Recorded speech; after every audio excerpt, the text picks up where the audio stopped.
Thanksgiving a toujours été ma fête préférée. Peut-être était-ce l'idée de la famille se réunissant. Ou peut-être était-ce simplement la nourriture. Je dois admettre que je n'ai jamais pu résister au gratin de patates douces de ma mère. Mais le dernier Thanksgiving a été différent. Ce fut le jour où tout a changé pour moi. J'aimerais pouvoir dire que j'ai été surprise, mais je pense que je l'ai toujours vu venir. Je m'appelle Madison Turner. J'avais 34 ans en novembre dernier, mère célibataire d'un fils de 7 ans. Jamie. J'avais toujours été le mouton noir de la famille, du moins selon mon père.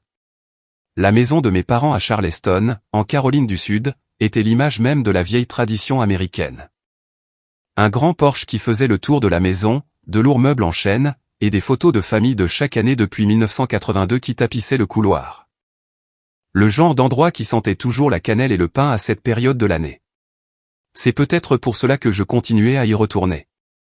Même quand j'avais l'impression de ne pas y avoir ma place. Ce Thanksgiving-là, la maison était pleine.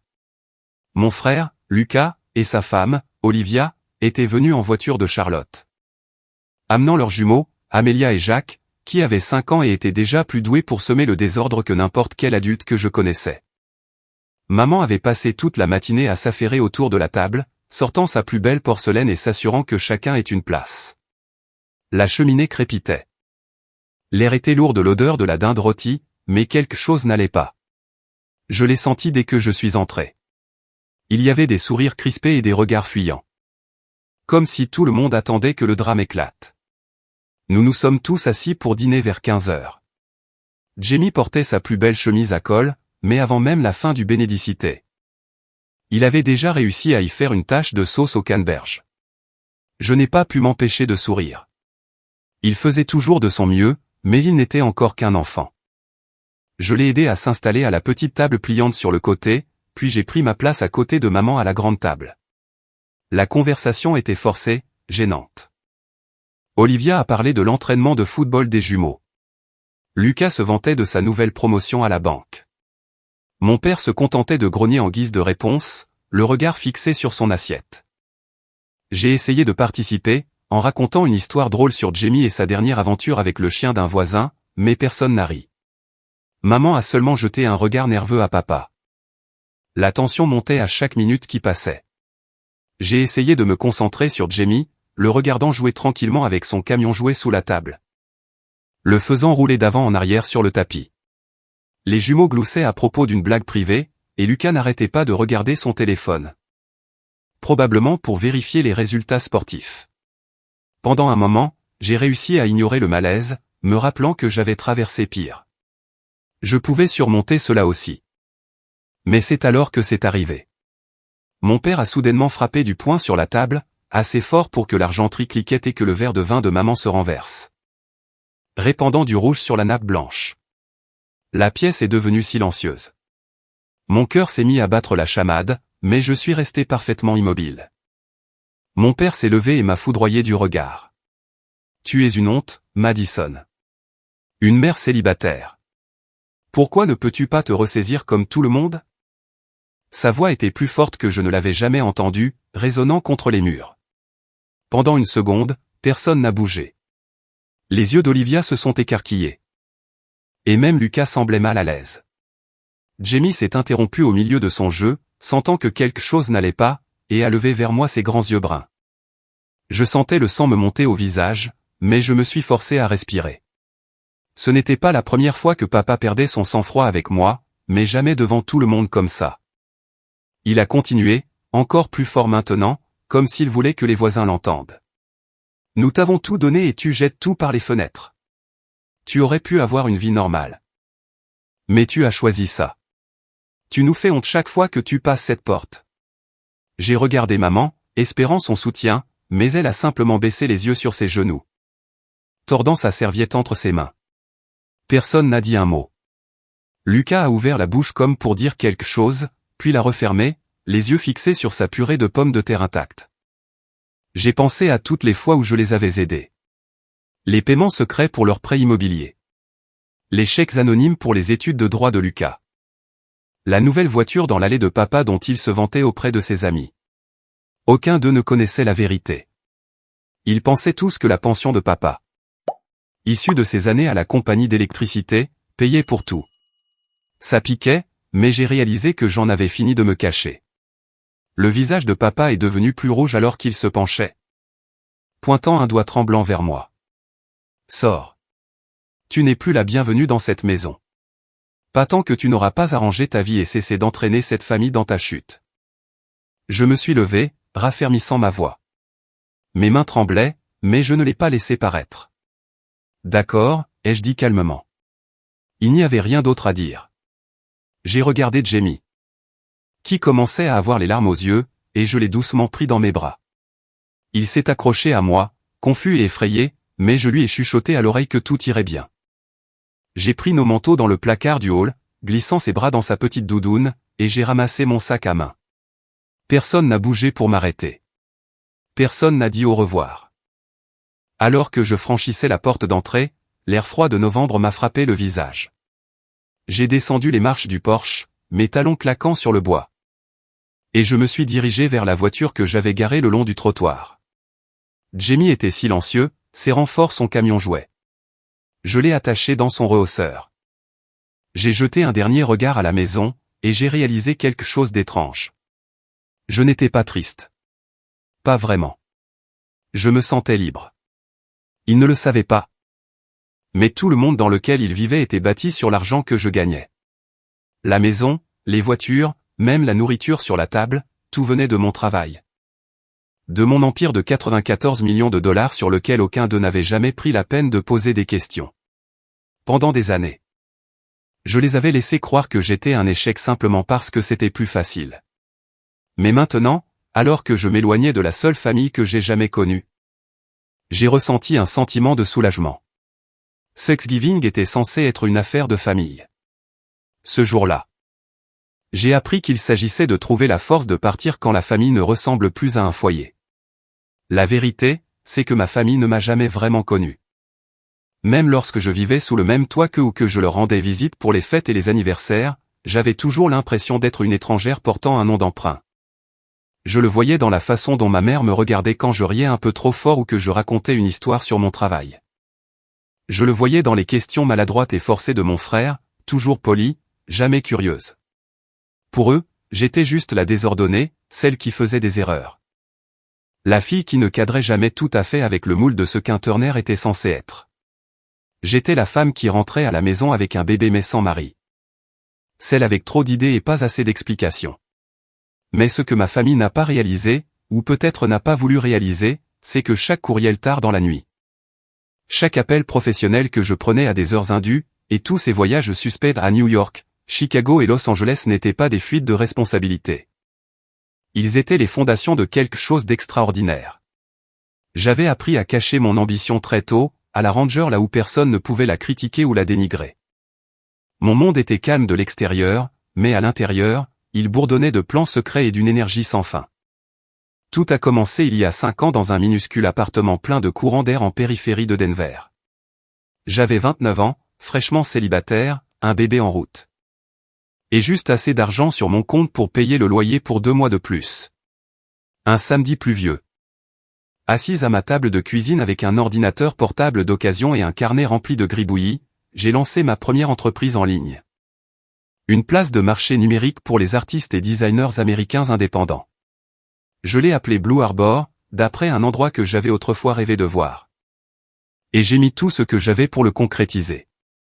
J'ai appris par moi-même la conception de sites web, j'ai rédigé des descriptions de produits tard dans la nuit. Et j'ai supplié les artistes locaux de me laisser représenter leur travail. La première année a été difficile. Certains jours, je gagnais à peine assez pour payer les couches et les courses. Je travaillais toute la nuit, les doigts raides sur le clavier pendant que Jamie dormait dans un berceau près de mon bureau. J'ai appris à tirer le maximum de chaque dollar.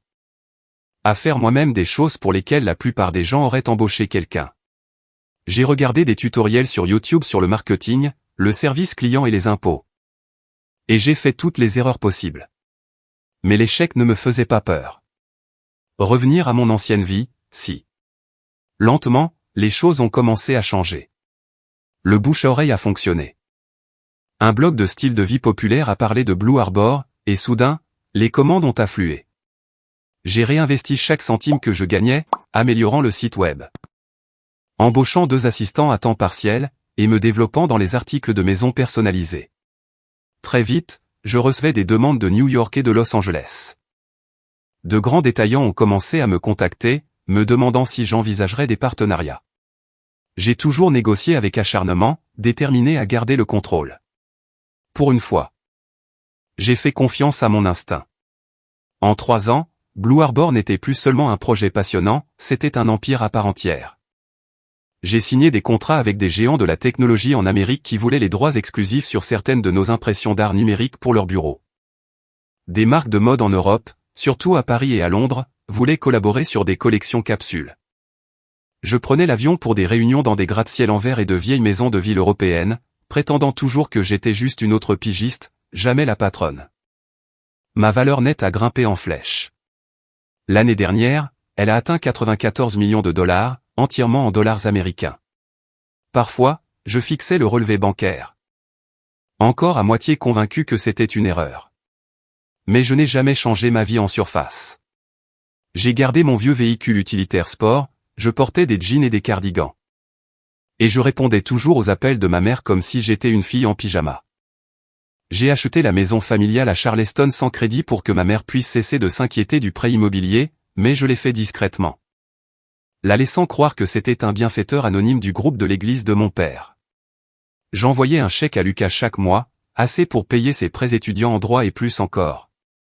Mais toujours par l'intermédiaire d'une société écran, pour qu'il ne se pose jamais de questions. Même leur voyage à Paris, celui dont Lucas se vantait à chaque Noël, était payé par moi. Mon comptable s'occupait de tout, s'assurant que personne ne pourrait jamais faire le lien. Avec le recul, j'aurais peut-être dû leur dire. Peut-être que cela aurait changé la façon dont ils me voyaient. Mais la vérité, c'est qu'aucun d'eux n'a jamais pris la peine de demander d'où venait l'argent. Ils ont juste supposé que la vieille pension de papa couvrait tout, ou que peut-être Lucas avait des amis à la banque. Je les ai laissés croire ce qu'ils voulaient, en partie par habitude. En partie parce que j'étais fatigué d'être méprisé. C'est pourquoi, après ce Thanksgiving, quand je suis rentré à mon appartement, mon vrai chez moi, pas celui plein de jugements et de secrets, je me sentais plus en colère que triste. Jamie dormait sur le siège arrière, ses joues encore striées de larmes à cause du chaos. Je l'ai mis au lit. Puis je me suis assise devant mon ordinateur portable, les mains stables pour la première fois de la journée. J'ai ouvert mon tableau de bord financier, parcourant les dizaines de transactions qui soutenaient la vie de ma famille. Le paiement du prêt immobilier pour Charleston, les virements directs à Lucas, les factures d'eau et d'électricité et l'assurance pour maman, les factures d'entretien de la voiture de papa. Tout leur monde était bâti sur mon travail, mes sacrifices. Et pourtant j'étais toujours leur plus grande déception. J'ai fixé les chiffres pendant un long moment, me souvenant de chaque anniversaire que j'avais passé seul. De chaque dîner de fête où j'étais le dindon de la farce. Lentement, j'ai commencé à annuler des choses. J'ai arrêté les paiements du prêt immobilier, désactivé les virements automatiques de Lucas. Et mis fin à l'allocation que maman recevait chaque mois. J'ai envoyé un courriel à mon avocate, lui demandant de révoquer l'accès au fonds familial. J'ai appelé la banque et j'ai fait désactiver la carte de mon père. Mes mains n'ont pas tremblé une seule fois.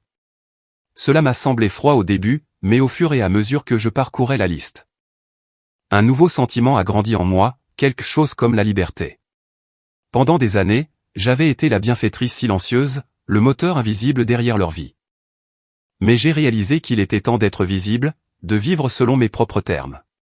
Fini les passe-droits. Fini le silence. Quand j'ai eu fini, j'ai fermé l'ordinateur portable et j'ai regardé autour de mon salon calme et ensoleillé. Les chaussures de Jamie étaient près de la porte, ses dessins scotchés sur le réfrigérateur. Pour la première fois depuis des années, j'ai eu l'impression d'avoir ma place quelque part, juste là, dans la vie que je m'étais construite. Et je savais que quoi qu'il arrive ensuite, j'y ferais face la tête haute. Je ne me souviens pas de grand-chose du vol vers Honolulu.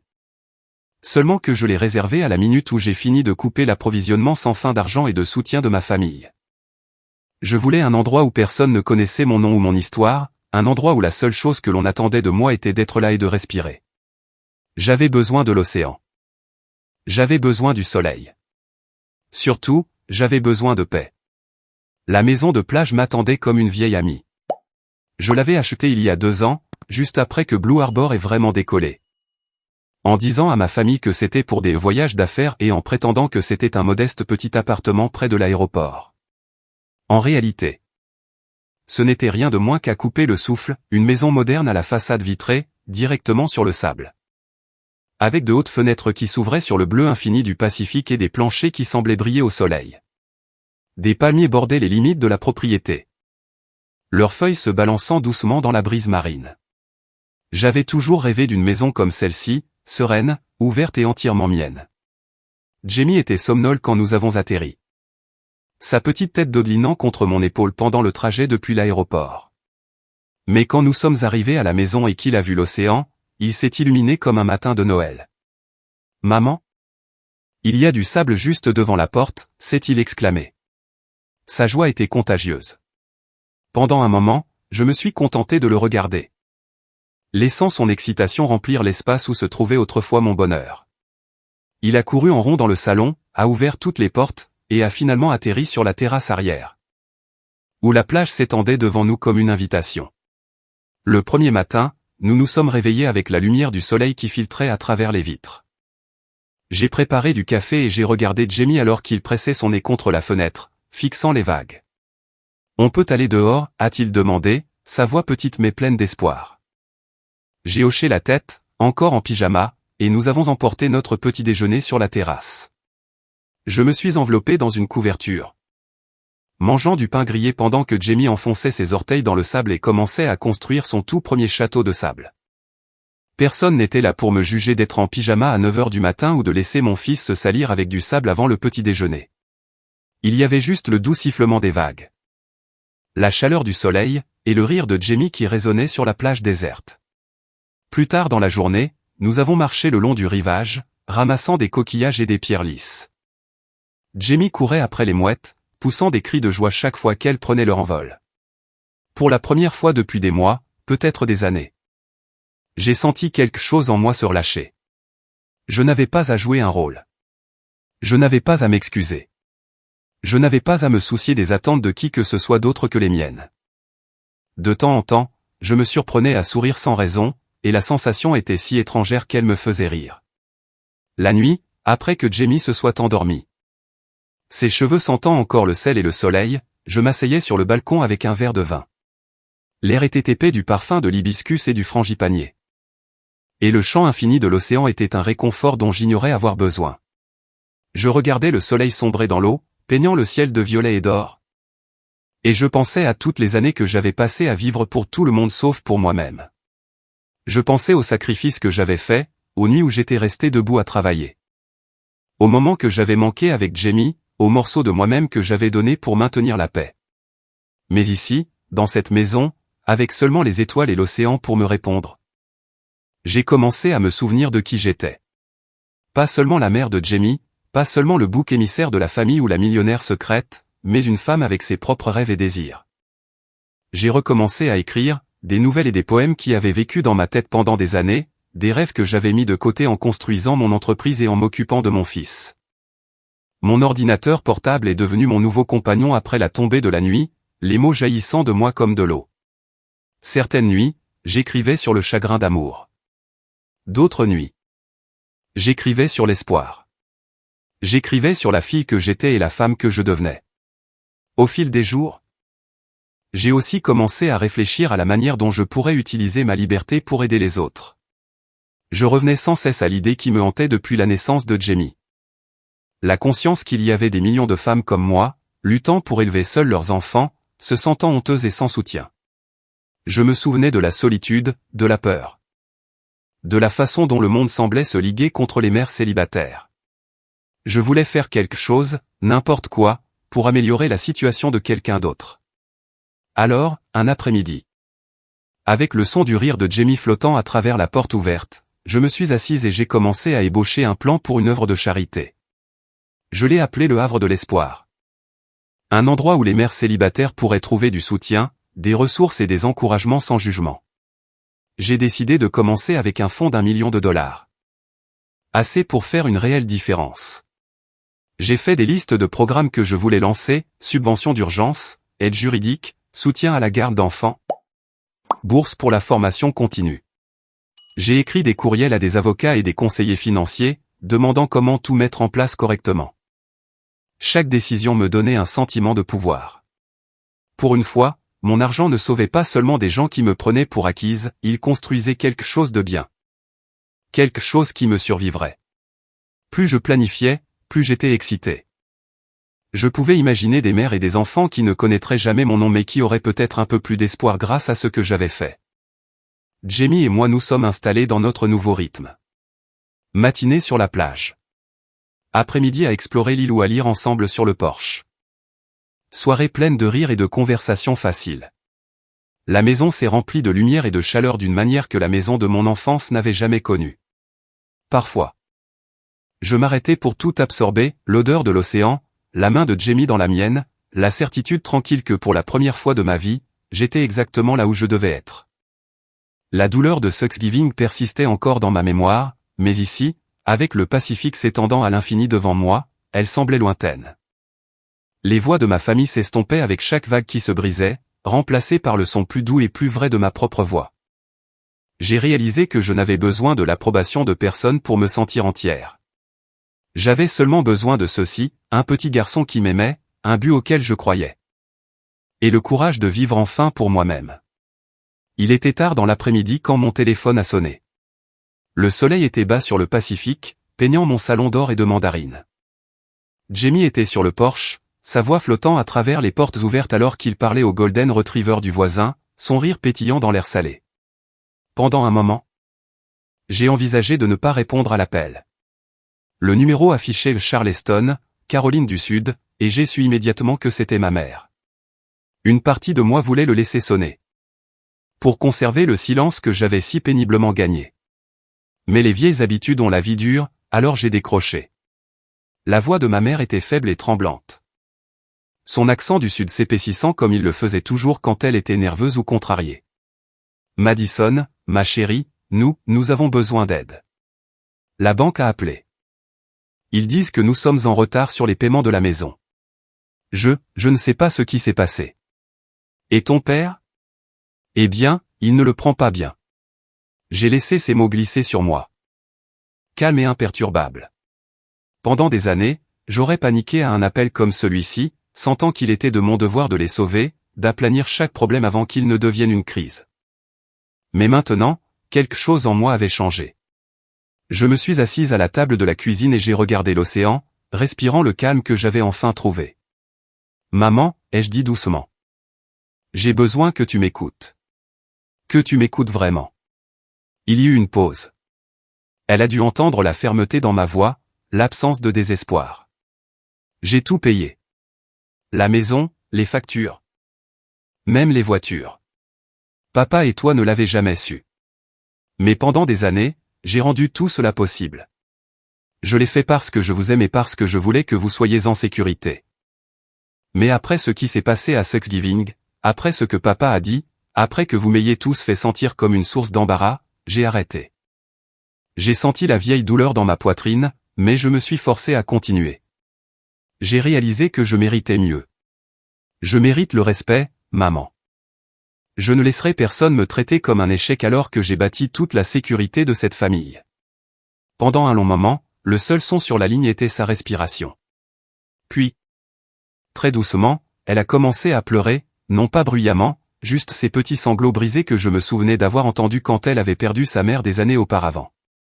Oh. Madison, a-t-elle murmuré. Je suis tellement désolé. Nous ne savions pas. Je te jure, si j'avais su. J'ai secoué la tête, même si elle ne pouvait pas me voir. C'est justement ça. Maman. Tu n'as jamais demandé. Tu n'as jamais voulu connaître mon histoire. Il s'agissait toujours de la façon dont je n'étais pas à la hauteur, de la façon dont je rendais les choses plus difficiles. Même après tout ce que j'ai fait, tous les sacrifices, ce n'était jamais assez pour vous rendre fiers. Ma voix a vacillé un instant, mais j'ai pris une profonde inspiration et les raffermi.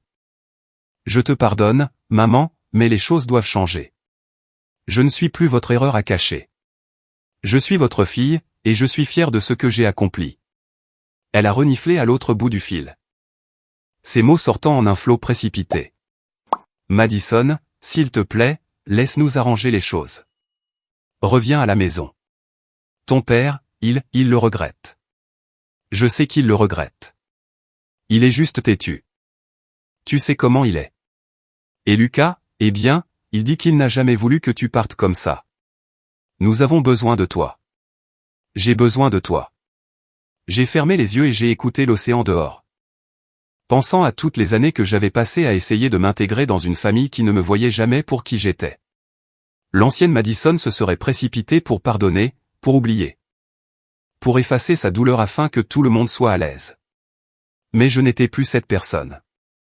J'avais trouvé ma paix, et je n'allais pas l'abandonner, pas même pour des excuses en larmes. Maman, ai-je dit calmement, je t'aime. Je me soucierai toujours de toi, mais je ne peux pas revenir à ce que les choses étaient avant. Je ne peux pas prétendre que je n'ai pas de valeur juste parce que c'est plus facile pour tout le monde. Si papa et toi me voulez dans vos vies, ce devra être à des conditions différentes. Je ne serai pas votre honte secrète. Je ne laisserai plus jamais personne me parler de haut dans ma propre famille. Elle est restée silencieuse, et un instant. Je me suis demandé si elle allait raccrocher. Mais ensuite elle a dit, sa voix douce et à vif, tu as raison, Madison. Tu as tout à fait raison. Je veux que tu sois heureuse. Je veux te connaître. La vraie toi. Je ne veux pas te perdre à nouveau. J'ai senti les larmes me piquer les yeux, mais ce n'étaient pas des larmes de tristesse. C'était le genre de larmes que l'on pleure quand on réalise qu'on est enfin libre. Après avoir raccroché, je suis resté assise un long moment, regardant le ciel passer de l'or à l'indigo. J'ai pensé à tout ce qui m'avait amené ici, les nuits passées à bâtir Blue Harbor à partir de rien, les années de dons silencieux, la douleur d'être incomprise et rejetée. Pendant si longtemps. J'avais mesuré ma valeur à ce que je pouvais faire pour les autres, à quel point je pouvais me faire petite, à quel point je pouvais devenir invisible. Mais maintenant, je voyais clairement la vérité. Ma valeur ne résidait pas dans ce que je donnais ou dans la tranquillité avec laquelle j'endurais. Ma valeur résidait dans la vie que j'avais construite, l'enfant que j'élevais. L'espoir que je propageais à d'autres femmes qui en avaient le plus besoin. Au fil des jours, je suis resté en contact avec ma mère. Lentement, ma relation avec ma famille a commencé à changer. Ce n'était pas facile. Mon père a envoyé une carte. Pas de grandes excuses. Juste une courte note, tu nous manques. Nous sommes fiers, même si nous ne le disons pas. C'était plus que ce à quoi je m'attendais. Lucas a appelé une fois, maladroit mais sincère, me demandant des nouvelles de Jamie et me parlant d'une nouvelle affaire au travail. Il n'y a pas eu de grand geste, pas de transformation soudaine, mais quelque chose avait changé. Pour la première fois, il ne me voyait pas seulement comme l'erreur de la famille, mais comme la femme forte et capable que j'étais devenue. De retour à Honolulu, je me suis plongé dans ma nouvelle vie. Jamie et moi avons continué nos aventures en bord de mer. Le Havre de l'Espoir a lancé son premier programme de subvention, et j'ai commencé à recevoir des courriels de mères de toute l'Amérique, des femmes que je n'avais jamais rencontrées, me disant à quel point cela comptait d'avoir quelqu'un qui croyait en elles. Mes journées étaient pleines, mon cœur enfin en paix. Parfois. Dans les soirées calmes où Jamie dormait et où le monde semblait retenir son souffle, je pensais à ce Thanksgiving et aux mots que j'avais prononcés en partant, d'accord. C'était un mot si simple. Mais il avait tout changé. Parfois, la liberté n'est qu'un d'accord de distance, une promesse que l'on se fait à soi-même de ne plus jamais se faire petite pour le confort des autres. Et c'est ainsi que je vis maintenant, non pas comme la déception de quelqu'un d'autre, mais comme mon propre moi, fier, imparfait et extraordinaire, depuis ma maison de plage à Honolulu. Avec l'océan qui me murmure que je suis suffisante. Finalement, je le crois.